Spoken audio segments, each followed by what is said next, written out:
Hello, my name is Dr. Faraj Edher and I'm a prosthodontist with the Digital Dentistry Institute. Today I'm going to be showing you how we can utilize the Trios intraoral scanner to take both tooth-based impressions and implant-based impressions. So let's start by taking a look at the indication screen here on the Trios scanner. If we take a look at the right side of the screen, we see the case overview. And over there, we can review the indications that we've selected. So in our case, we're putting monolithic zirconia crowns on 2.5 and 2.7, and then we're creating a screw-retained crown on implant in the 2.6 region. Right under here, we have the additional scans.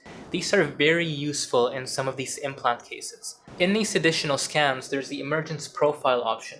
We're going to select the emergence profile option to allow us to record the emergence that we've already established in the patient's mouth, whether that's using a provisional crown or using a custom or standard healing abutment. We can then go to the next screen, and what will pop up is the actual scanning screen. So what we'll see here are the scans that we've indicated.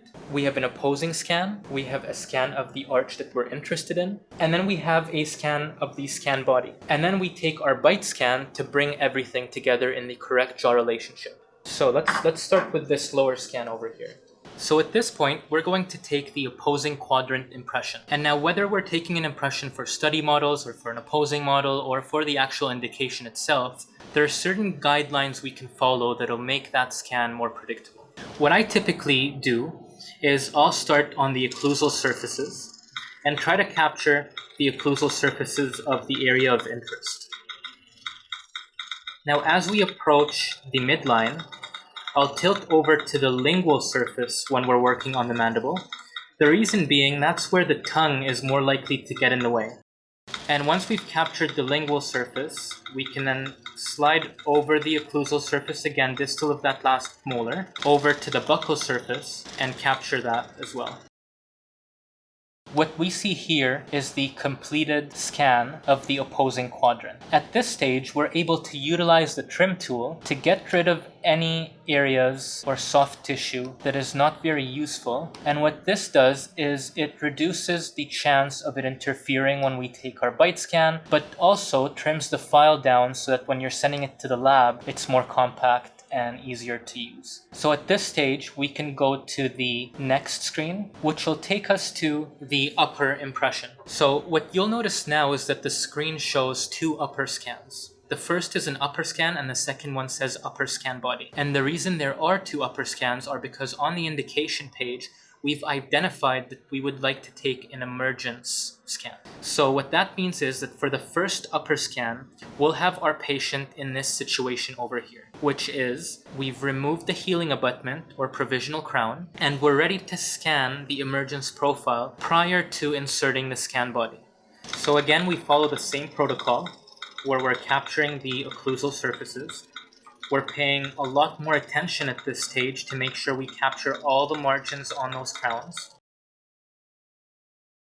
When we get to the anterior region, it makes it easier to capture everything if we start tilting the scanner tip in this rainbow motion before moving down to the palatal aspect, capturing the palatal surfaces, making sure we're capturing the distal on that canine, because that's going to identify our proximal contact, and making sure that we capture all the margins on those crowns. We're then moving to the buccal aspect, again ensuring we capture all of those margins, capturing the emergence profile there where the implant is. At this stage, when we review our impression, we can see that there are certain areas that we have to go back in and scan. So we've captured the distal aspects nicely, but we need to go back in and capture the mesials to get more information there.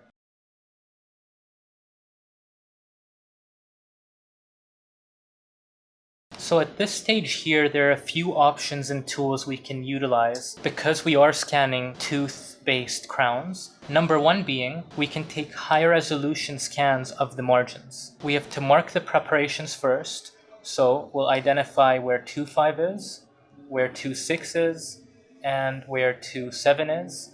And after that, we can go to the high resolution option and rescan just those margins in a more high definition format. So what you'll see on the screen is that this is zoomed in quite a bit more, which allows more details to be captured during the scan.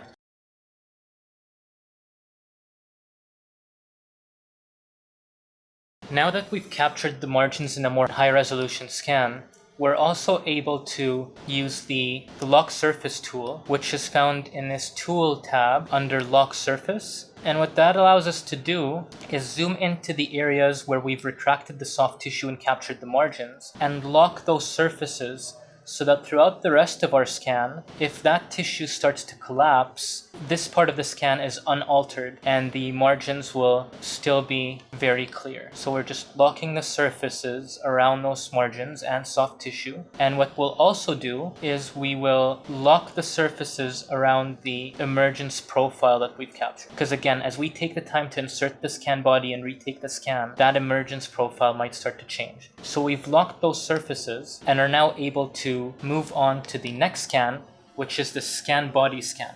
At this stage, what we do intraorally is we insert the scan body into the implant. Before taking the impression of the scan body, we'll go to the trim tool, and as you see, it automatically trims the area around the impression. But what we'll do is we'll ensure that it's trimmed away all signs of that connection, just so that it doesn't interfere with that scan. That looks pretty good. Once we're at this stage, we can go ahead and scan the scan body. We'll start at a point that is common between the two scans. So I'll start at the premolar site to initiate the scan. And once the scan's initiated, I'll move over the scan body and make sure that we capture all the surfaces of the scan body.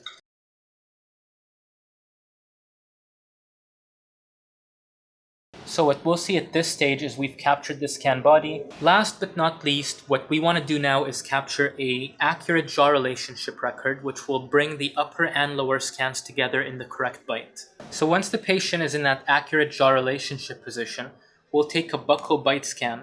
And what we're looking for is to capture enough of both the upper and the lower dentition to allow the software to merge both of those files into the correct occlusal relationship.